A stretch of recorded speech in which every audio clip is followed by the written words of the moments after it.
सालों भर जंगलों से जलावन के गट्ठर तैयार कर 25 किलोमीटर दूर खूंटी और 20 किलोमीटर दूर तोरपा जाकर बेचते हैं, तब जाकर बच्चों के लिए नून भात का जुगाड़ हो पाता है। तोरपा प्रखंड के जरिया पंचायत अंतर्गत चातोमलता, दिल्ली सूद, महरौड़ा, गितिलबेड़ा, सुनरुइलोटोला, ऊपरटोला, नीचटोला, मोड़िया मधुकम, हाबो, तुराटोली समेत आसपास के अन्य गांव टोलों के लगभग 1000 परिवारों की यही स्थिति है। पठारी इलाके में बसे इन गांवों में खेती योग्य जमीन कम होने और सिंचाई सुविधा नहीं होने के कारण साल में सिर्फ एक फसल ही गांव के लोग उगा पाते हैं। इन ग्रामीणों द्वारा उपजाए गए अनाज बस इतने होते हैं कि 3 महीने तक इनका पेट भर पाता है। ऐसे में इनके समक्ष जंगलों से जलावन बेचने के सिवा कोई दूसरा विकल्प नहीं है। लगातार जंगलों के कटने से गांवों में जल संकट लगातार गहरा गया है।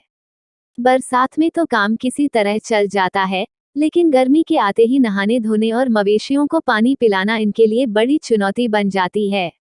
लगातार गहरा रहे जल संकट ने ग्रामीणों को चिंता में डाल दिया है। इस कारण ही जरिया पंचायत के कई गांवों के ग्रामीणों ने इन समस्याओं पर चिंतन कर उपाय ढूंढने के लिए गितिलपीड़ी गांव में शुक्रवार को एक बैठक आयोजित कर सेवा वेलफेयर सोसाइटी के प्रतिनिधियों को बुलाया। 4 घंटे तक चली बैठक में यह निष्कर्ष सामने आया कि स्वयं आगे आकर सरकारी योजनाओं की जानकारी और लाभ लेते हुए कड़ी मेहनत कर ये आयवृद्धि कर जंगलों का संरक्षण करेंगे। ग्रामीणों ने गांव के खाली पड़े 50 एकड़ बेकार भूमि पर लेमनग्रास की खेती करेंगे, जिसे मात्र 1-2 बार ही पानी की आवश्यकता होती है। जल संरक्षण का निर्णय, बोरी बांध बनाएंगे ग्रामीण। बैठक में सलील कोनगाड़ी ने कहा कि गांवों में पानी की समस्या के समाधान के लिए जो उपाय करने हों वे तैयार हैं। उन्होंने हर परिवार को अपने घरों के सामने सोख्ता गड्ढा खोदने की सलाह दी। उन्होंने कहा कि अगर प्रशासन की ओर से मदद मिले तो अपने गांवों में टीसीबी खोदने का काम करेंगे, जिससे जल संरक्षण के साथ गांव के लोगों को मजदूरी मिल सकेगी और जंगलों की कटाई भी रुकेगी।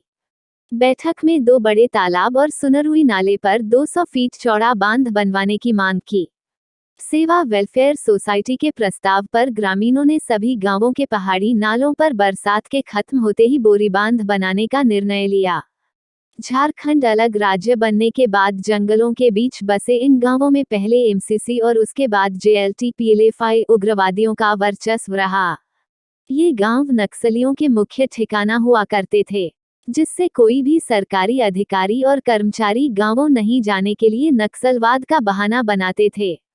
यही कारण है कि इन गांवों में आज तक सरकारी योजनाएं नहीं पहुंच पाई है। ग्रामीणों ने बैठक के दौरान बताया कि इन गांवों में गौरबेड़ा से सेतादिरी तक पक्की सड़क बनाई गई है। इसके अलावा एक चापानल और बिजली है। आज भी अधिकांश गांवों तक पक्की सड़क नहीं होने के कारण विकास नहीं हो पा रहा है। वहीं मरीजों और गर्भवती माताओं को अस्पताल पहुंचाने में काफी परेशानी होती है। मसीह कोनगाड़ी ने कहा कि जरिया पंचायत सचिवालय क्रियाशील नहीं है, जिससे गांवों के विकास में बाधा पहुंच रही है। बैठक में ग्रामीणों ने जिले के डीसी शशि रंजन से एक जनता दरबार आयोजित कर जन समस्याओं को जानने और उसके समाधान करने की मांग की है। साथ ही ग्रामीणों ने अन्य लोक कल्याणकारी योजनाओं का संचालन भी इन गांवों में कराने की मांग की है।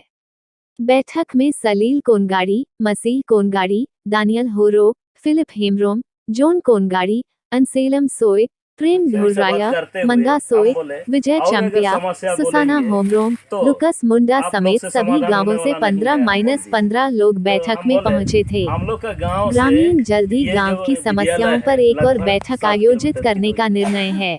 खूंटी जिले की सभी खबरों के लिए हमसे जुड़े। Please like, share and subscribe our channel.